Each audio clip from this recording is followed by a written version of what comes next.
ముందు మాంగళ్యం వీటికి నిర్బంధంకి వాటికి ఎంత ఖర్చు పెట్టారు? అవి అసలు చెప్పను. చెప్పకూడదంటే కదా ఎందుకు చెప్తాను. అది ఆల్రెడీ రిలీజ్ అయింది, దానికంటే ఒక నేమ్ వచ్చింది కదా. నేమ్ వచ్చినా కూడా ఇప్పుడు సాగర సంగమంకి ఎంత అయింది తెలుసా మీకు? సాగర సంగమం, సాగర్ సంగమం శంకరాభరణం అంటే అప్పుడు కాబట్టి ఒక ₹1,00,00,000 అయినా అయి ఉంటుందేమో అనుకుంటున్నాను ఆ రోజుల్లో. అది తెలియదు కదా.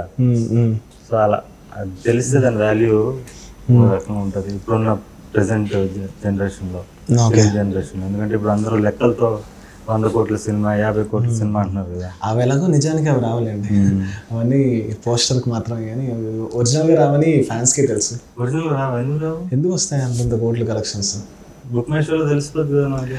ఎంత వచ్చినా దానిలో హాఫ్ రేట్ 70% వస్తాయి, కానీ హీరోస్ ప్రెజర్ వల్ల డిస్ట్రిబ్యూటర్లు వేయడం తప్ప ఒరిజినల్గా 100 కోట్లు 200 కోట్లు ఎందుకు వస్తాయి? ఫస్ట్ టైం తెలుసుకున్నా.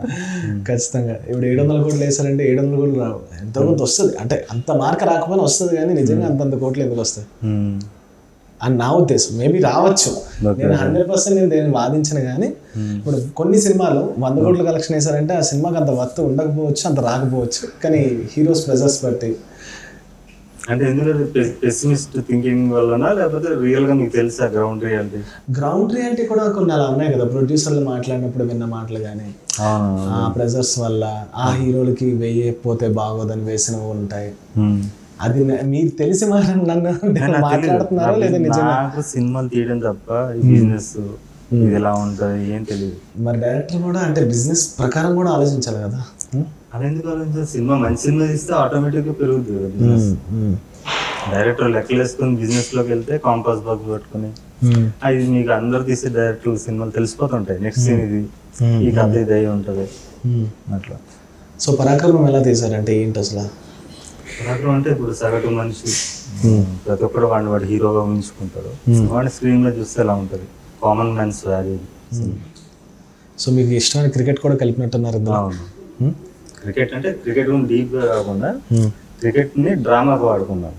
ఓకే, అందులో మధ్యలో జరిగే డ్రామా ఇంపార్టెంట్ క్రికెట్ కన్నా కూడా. క్రికెట్ సినిమా అంటే సినిమా వైపు వచ్చారు మీరు?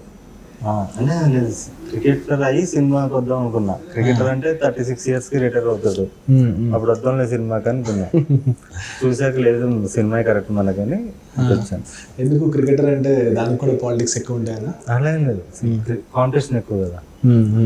అక్కడ దేశానికి 11 మంది ఆడతారు, ఇక్కడ సినిమా గలీ కూడా తీయచ్చు. కానీ నేమ్ తెచ్చుకోవడం చాలా కష్టం కదా.